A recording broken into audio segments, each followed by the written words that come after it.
आज हम एक ऐसे विषय पे बात करना चाहते हैं जो कि रिसेंटली न्यूज़ में बहुत रहा है, जिसका नाम है सेप्सिस।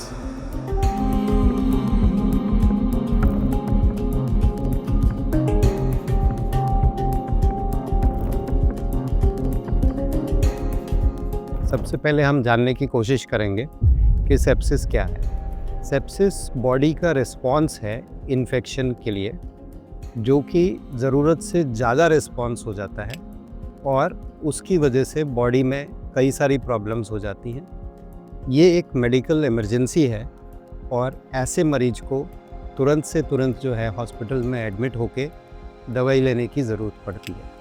हमें ये जानना बहुत ज़रूरी है कि सेप्सिस क्यों हमारे लिए इम्पॉर्टेंट है।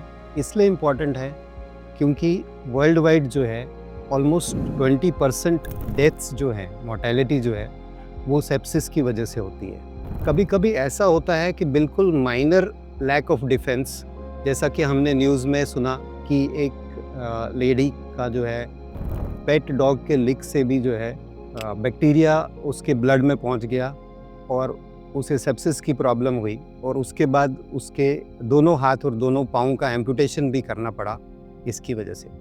तो एक छोटी सी चूक भी जो है जिससे कि कीटाणु हमारे शरीर में दाखिल हो गए, उससे ये सेप्सिस की प्रॉब्लम हो सकती है।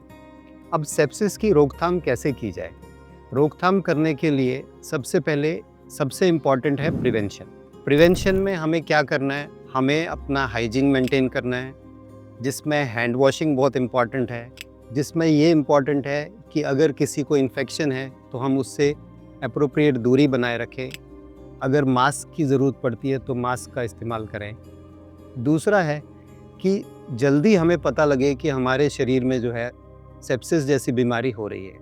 ऐसे में हमें विजिलेंट रहना है कि अगर हमें एकदम से बहुत सांस तेज़ होना, एकदम से तेज़ बुखार होना, ब्लड प्रेशर का नीचे गिर जाना, शरीर में एकदम बहुत सारा दर्द होना या एकदम से पूरे शरीर में रैशेज़ हो जाना, ये कुछ लक्षण हैं जो हमें बताते हैं कि हमारे शरीर में सेप्सिस हो सकता है। ये भी इम्पॉर्टेंट है कि हम किसी ऐसे अस्पताल में जाएं जहां पे सेप्सिस को मैनेज करने की सारी सुविधाएं मौजूद हैं, खासकर जहां पे एक अच्छे आईसीयू का जो व्यवस्था ऐसे अस्पताल में हमें जाना चाहिए। जो तीसरी इम्पॉर्टेंट चीज़ है वो ये है कि जब हॉस्पिटल में पहुंच जाएं तो वहाँ पे इलाज हमारा प्रॉपरली हो। इसमें इलाज में जो है एंटीबायोटिक जल्द से जल्द शुरू होना चाहिए। WHO का कहना है कि सेप्सिस में एक गोल्डन आवर होता है। इसका मतलब ये है कि पहले 1 घंटे में जो है एंटीबायोटिक शुरू हो जाना चाहिए। जितना जल्दी ये रिकॉग्नाइज हो, जितना जल्दी ट्रीट हो, तभी हम सेप्सिस से उबर पाते हैं। नहीं तो ऐसी कंडीशन हो जाती है कि हमारे शरीर के ऑर्गन्स जो है फेल हो जाते हैं और अल्टीमेटली या तो बहुत सीवियर प्रॉब्लम्स हो जाती हैं या फिर पेशेंट की डेथ हो जाती है। तो इसलिए हम सबको इस चीज़ के लिए जागरूक रहना बहुत ज़रूरी है ताकि हम सेप्सिस की बीमारी से जो है बच पाएँ।